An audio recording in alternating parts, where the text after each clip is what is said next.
Welcome to video 3, week 3 in our course. And hopefully we're going to be able to cover the necessary material in a good fashion this morning or afternoon or evening, whenever it is you're happy to be watching this video. The textbook by Carter, Duvall, and Hayes, titled Preaching God's Word, is what we're going to be looking at first, and then we'll look at some notes that I have in my course notebook. In the textbook, they give you several key things that are important, and we want to emphasize many of those in this video.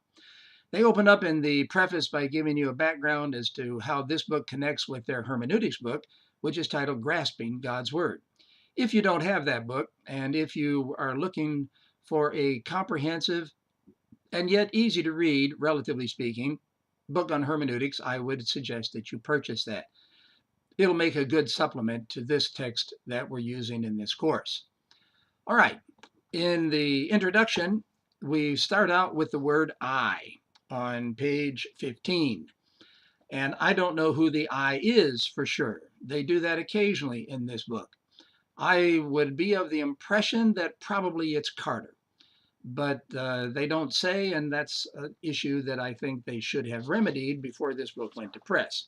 However, he does talk about the fact that preaching is difficult. It's hard work, and it is. And we need to get ready for it as far as that hard work is concerned. That brings me to part 1. Chapter 1, Preaching a Biblical Sermon. They mention 3 particular preachers at the beginning, Stott, Lowry, and Campolo, and you may or may not be familiar with them, and you may or may not have heard their sermons. But you can add other people in there like John MacArthur, Chuck Swindoll, Billy Graham, Charles Pettit, whoever you want to put in there. There is a large difference in style and delivery and format that these different preachers use. So how do you know which one you should use? And they're going to emphasize, and I think correctly so, that what you want to do is ultimately develop your own style. And that's what you want to focus on. But regardless of the style that you have and the approach that you have, there are certain principles that they're going to emphasize and we're going to stress that you all should be following. Notice they talk about beginning the sermon process on page 23. They talk about a biblical sermon first requires a text. And I would add sometimes it requires texts, plural. If you're preaching a topical expository message, then you're going to have more than one text. So either way, you do need to make sure that you understand it. They do allow for multiple texts on page 25.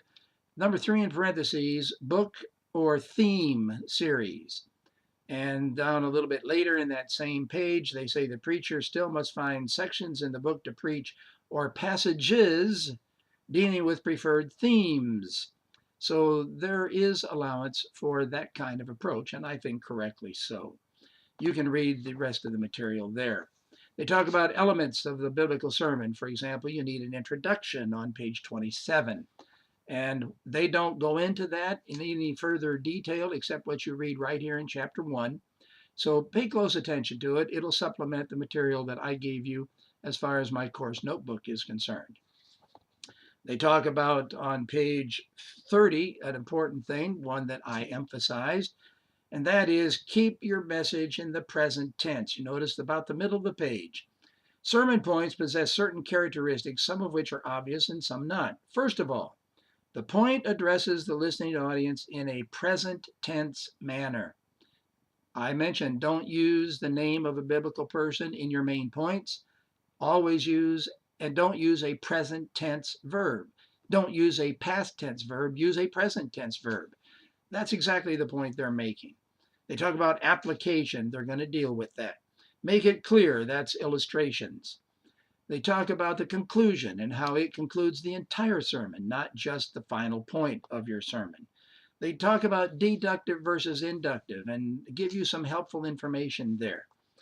On page 37, they give you their summary and review questions, and you will notice in your assignment sheet that I said you don't have to do any of these.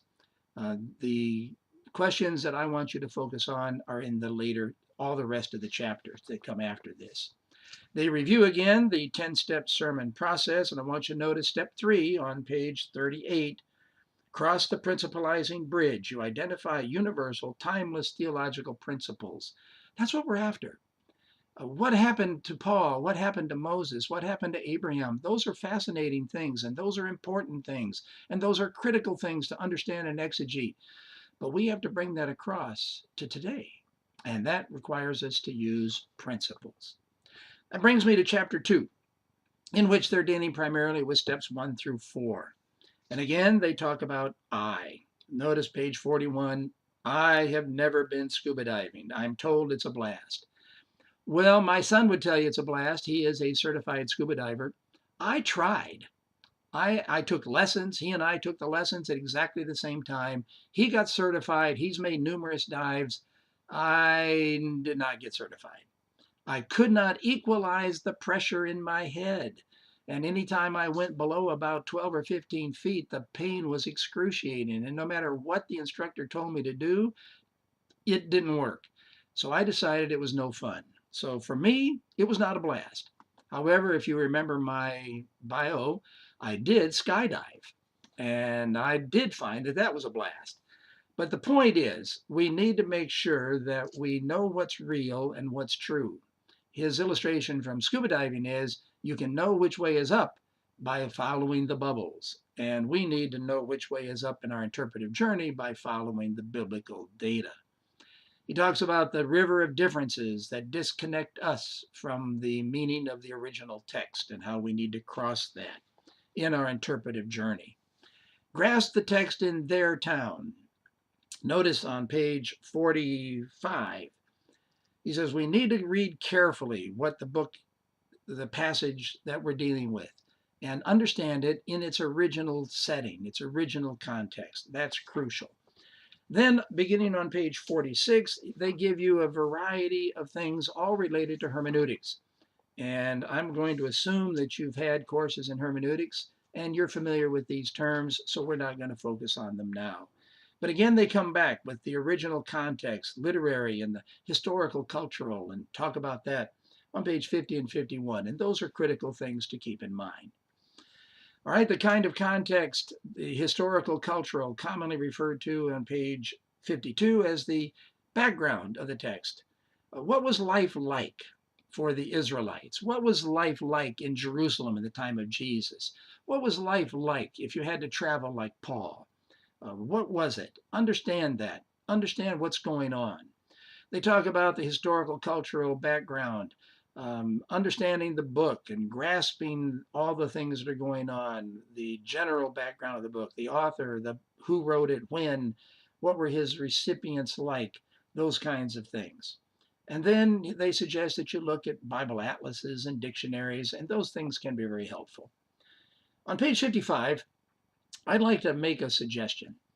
On the first full paragraph, they say, as you dig deeper into your passage, we recommend you translate the passage from the original language. And that works great if you have good facility in Greek and Hebrew. If you don't have good facility in Greek and Hebrew, here's another option. Get several English translations, 4, 5, 6, and compare them. Where they agree, you're going to have very little difference of understanding. Where they disagree, you're either going to have an exegetical problem, as they mention, or one that they don't mention, you may have a textual problem, where you have a textual variant. Some of the big textual variants, of course, in the New Testament are in Mark 16 and John chapter 8.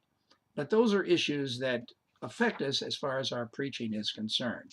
They talk about consulting commentaries, and we do need good commentaries. They give you some suggestions on that. They talk about measuring the width of the river. That is, how different is our circumstance from the biblical circumstances